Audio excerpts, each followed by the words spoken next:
साथ ही कई सरकारी समाज कल्याण से जुड़े सरकारी विभाग भी योजनाओं के क्रियान्वयन में सेवा सेतु के अनुभव का लाभ उठा रहे हैं। जो दिक्कत थी वो ये थी कि यूनिसेफ का जो प्रोग्राम था एनआरसी का, और जो बच्चे बहुत ज़्यादा थे, प्रॉब्लम बहुत बड़ी थी और उसका सॉल्यूशन एक छोटा सा था, और बीच में एक गैप था उन बच्चों को पहचानने का, समाज में उनकी फैमिली को समझाने का, कुपोषण के बारे में समाज को अवेयर करने का, क्योंकि कुपोषण के बारे में समाज अवेयर ही नहीं था, तो उन्हें कुछ नहीं पता था। जिस समाज को ज़रूरत है, अगर उनको ही सॉल्यूशन के बारे में नहीं पता हो तो बहुत दिक्कत है।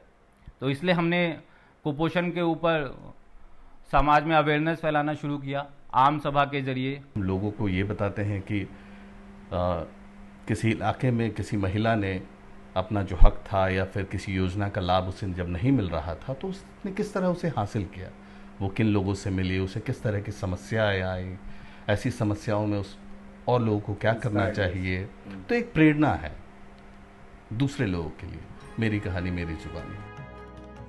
निशांत और उसकी टीम की कोशिश से यही लगता है कि अगर हम ठान लें तो हम अपने देश, शहर, गांव, मोहल्ले की तस्वीर बदल सकते हैं।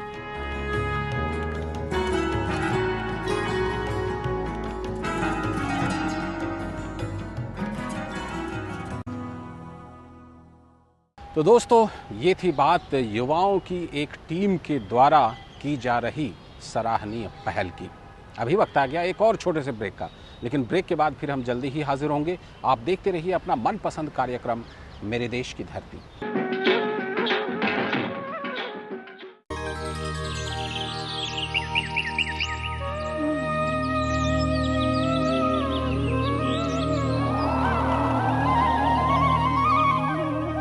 मैं तो सीधी सीधी बात करने वाला आदमी हूँ कि जिस जगह पे सत्य है वहाँ खुदा है, जिस जगह पे अहिंसा है वहाँ ईश्वर है।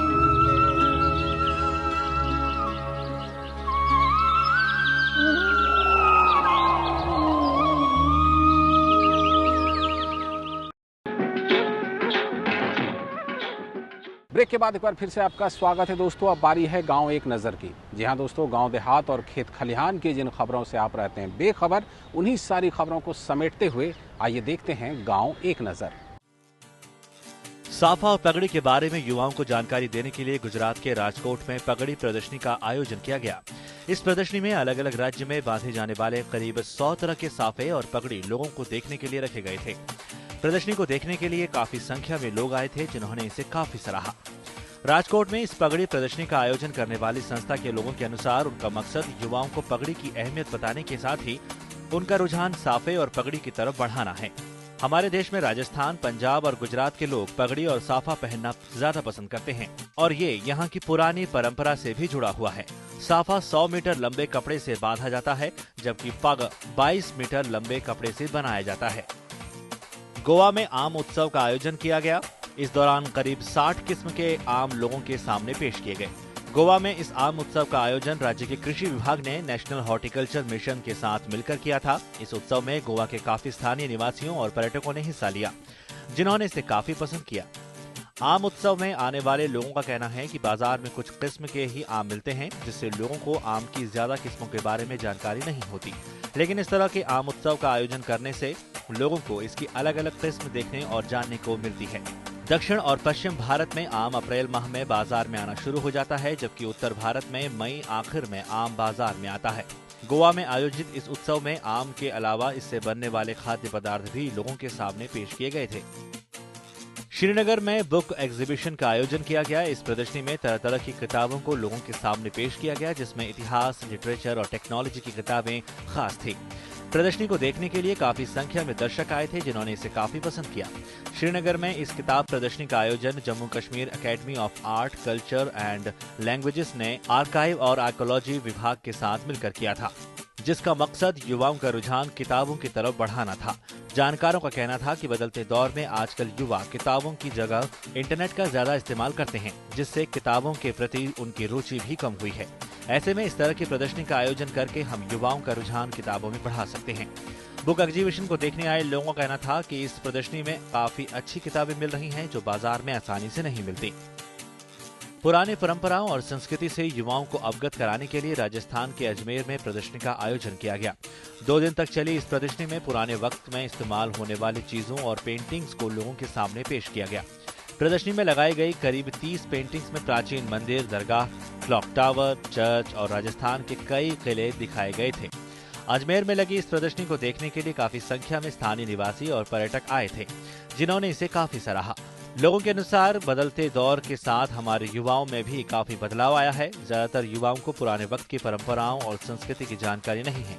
ऐसे में इस तरह की प्रदर्शनी का आयोजन कर हम युवाओं को प्राचीन संस्कृति और गौरवपूर्ण इतिहास की जानकारी दे सकते हैं। पश्चिम बंगाल के सिलीगुड़ी में चाय बागान मालिक काफी परेशान हैं। उनकी इस परेशानी का सबब है ये इस साल वहां बरसात के कम होने से चाय पत्ती की कम पैदावार का होना।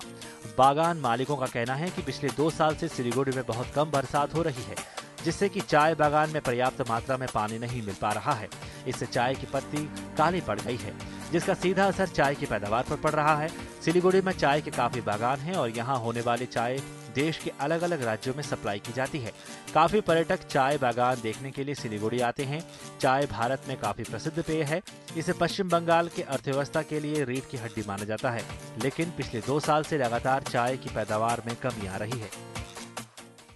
दोस्तों, अब बारी आ गई है आपसे विदा लेने की। जी हाँ दोस्तों, कार्यक्रम के इस अंक में इतना ही, लेकिन कार्यक्रम का ये अंक आपको लगा कैसा, हमें ज़रूर बताइएगा, क्योंकि आपकी प्रतिक्रिया और सुझावों का तो हमें ख़ास तौर पर इंतज़ार रहता है।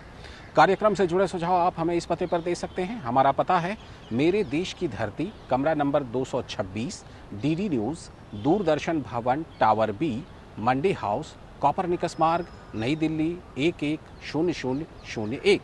आप हमें टेलीफोन भी कर सकते हैं। हमारा टेलीफोन नंबर है 011-2338-6947। और अगर आप कंप्यूटर और इंटरनेट से जुड़े हुए हैं तो आप हमें ईमेल भी कर सकते हैं। हमारा ईमेल का पता है मेरे देश की धरती @dd.nic.in। तो गांव और शहर और खेत और खलिहान से जुड़ी तमाम खबरों के साथ अगले हफ्ते आपसे फिर होगी मुलाकात। इसी आशा और विश्वास के साथ जय भारत, जय किसान, नमस्कार।